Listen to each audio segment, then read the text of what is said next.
Dans cette vidéo, il est question de l'octuor à cordes de Felix Mendelssohn. Je t'explique l'essentiel sur l'œuvre et sur le compositeur. Felix Mendelssohn, né en 1809 à Hambourg, était un compositeur, chef d'orchestre et pianiste allemand de l'époque romantique.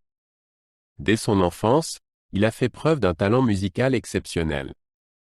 Ses œuvres comprennent des symphonies, des ouvertures de concerts, des oratorios et de la musique de chambre.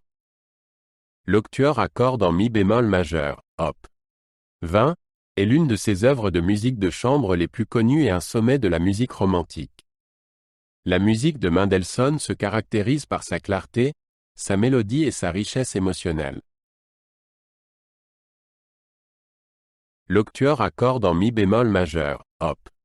20, a été composé par Mendelssohn en 1825, alors qu'il n'avait que 16 ans.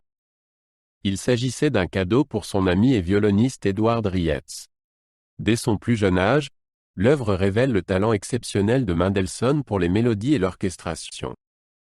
La première représentation eut lieu dans le cercle privé de la famille Mendelssohn. L'octuor devint rapidement une pièce très appréciée dans la musique de chambre. L'octuor à cordes se compose de 4 mouvements. Le premier mouvement, Allegro moderato ma con fuoco, commence par un thème principal puissant et vif. Le deuxième mouvement, Andante, est d'humeur lyrique et contemplative. Le troisième mouvement, Scherzo, s'inspire du Faust de Goethe et dégage une atmosphère magique. Le quatrième mouvement, Presto, est un final vif et furieux qui conclut l'octuor de manière triomphale. L'octuor à cordes se caractérise par une orchestration claire et des thèmes mélodiques. Mendelssohn utilise une polyphonie dense qui rappelle le style de Jean-Sébastien Bach. Le premier mouvement est riche en idées mélodiques et se développe dans une forme sonate classique. Le troisième mouvement, le scherzo, est particulièrement remarquable pour sa légèreté et sa transparence. Le dernier mouvement combine les éléments thématiques des mouvements précédents en un final puissant.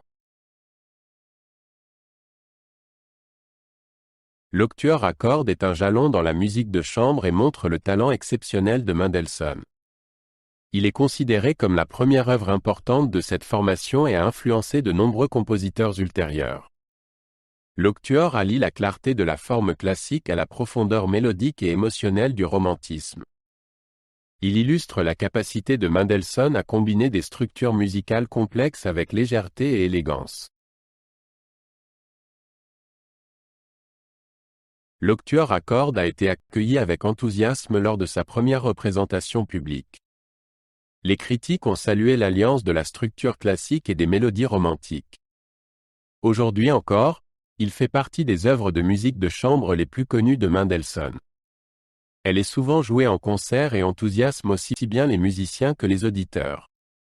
L'octuor reste un chef-d'œuvre de la musique de chambre romantique. Outre l'octuor à cordes, Mendelssohn a également écrit d'autres œuvres de musique de chambre importantes. Il s'agit notamment des quatuors à cordes, du trio avec piano en ré mineur et du sextuor avec clarinette. Les lieder sans paroles pour piano, souvent joués dans des concerts de musique de chambre, sont particulièrement connus. Ces œuvres montrent le génie mélodique de Mendelssohn et sa capacité à exprimer des émotions par la musique. Mendelssohn admirait profondément Johann Sebastian Bach et a largement contribué à la redécouverte de sa musique. L'octuor à cordes montre clairement cette influence, notamment dans l'utilisation de la polyphonie et des thèmes de fugue. En 1829, Mendelssohn a dirigé une exécution légendaire de la Passion selon saint Matthieu, de Bach, qui a largement contribué au renouveau de la musique de Bach. Dans ses propres œuvres, il a poursuivi la tradition de Bach. L'octuor à cordes associe la forme classique au langage musical romantique. Le premier mouvement suit la forme sonate classique, tandis que le scherzo crée une atmosphère magique, typique du romantisme.